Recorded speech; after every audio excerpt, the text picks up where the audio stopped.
Hello YouTube, Sam here from youtube.com/onlivegamer for the new Boston, and in this tutorial we're going to be learning more about FileStreams. So let's go ahead and create a new project. We will call it File Writing. We'll select Windows Forms Application and we'll click OK. Now we'll just wait for that to load. So once it's loaded, let's go over here to our toolbox. We will add a text box. We'll make it multi-line. We'll make it a little bit bigger, and we will add a button. So we'll set the text to open file.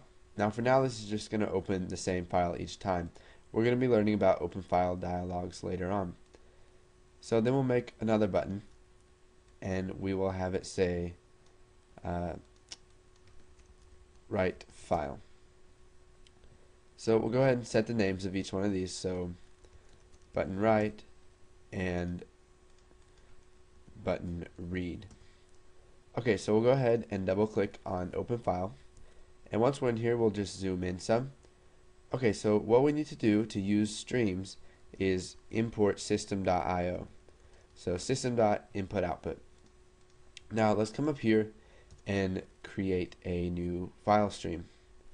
So private file stream as file stream. So now that we have this file stream, it's not set to anything. So what we need to do is set that to a file. Now you can see here, let me open this up. We have my file right here, which is a text document, and it currently says, if this will let me drag it, it says hello. So we'll go ahead and close out of that. And if you guys are wondering what this is, it's a picture of a website that was an attack website, and I recently got a virus on my computer, and Avast didn't detect it, so I just spent a couple hours trying to get that off, and I just took a screenshot of it. I just wanted to clear that up in case you guys were like, oh, what's that? Okay, so we'll go ahead, minimize that. So now what we need to do is we need to open that file. So what we're going to do is we're going to use fs to do that. So we'll set file stream is equal to file dot open, and you can see we have open, which will open a file. We got open read, which will open it and let us read it. We can open the text from a file, and we can open write. So what we want to do is we want to open write so that we can write to our file, and the argument that it takes is path as a string. So we'll just do it in the G drive, my file dot text.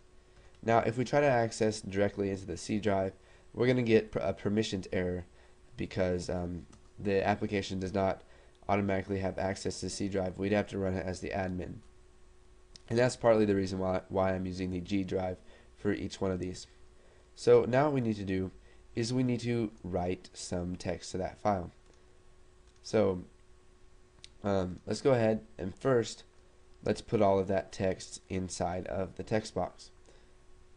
So we'll just do text box 1 dot text is going to be equal to, and we'll just get the text from that file. So file dot read all text, and we'll read all the text from G : backslash my file dot text. Now let's go ahead and take this right here, and we'll cut that, and let's put it under form 1 load. So whenever the form 1 loads, it's going to go ahead and add that to it. Okay, so now what we need to do is when they click write file, let's go ahead and write the file. So we'll double click on this, and we will type fs equals file, we want to do fs dot write, and so we're going to need an array of bytes. So let's go ahead and come up here and create that array.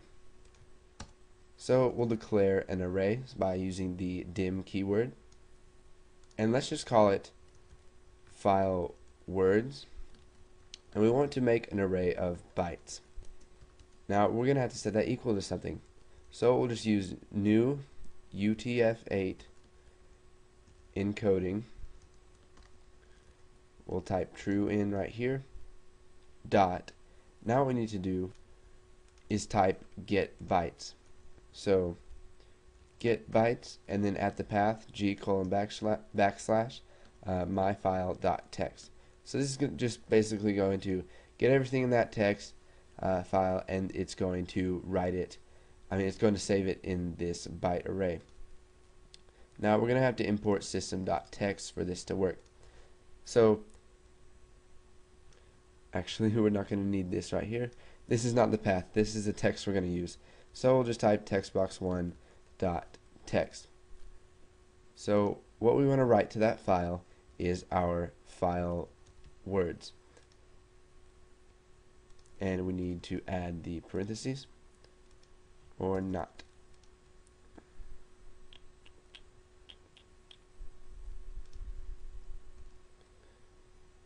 We'll just offset it by 0, and the count is going to be the file words dot length.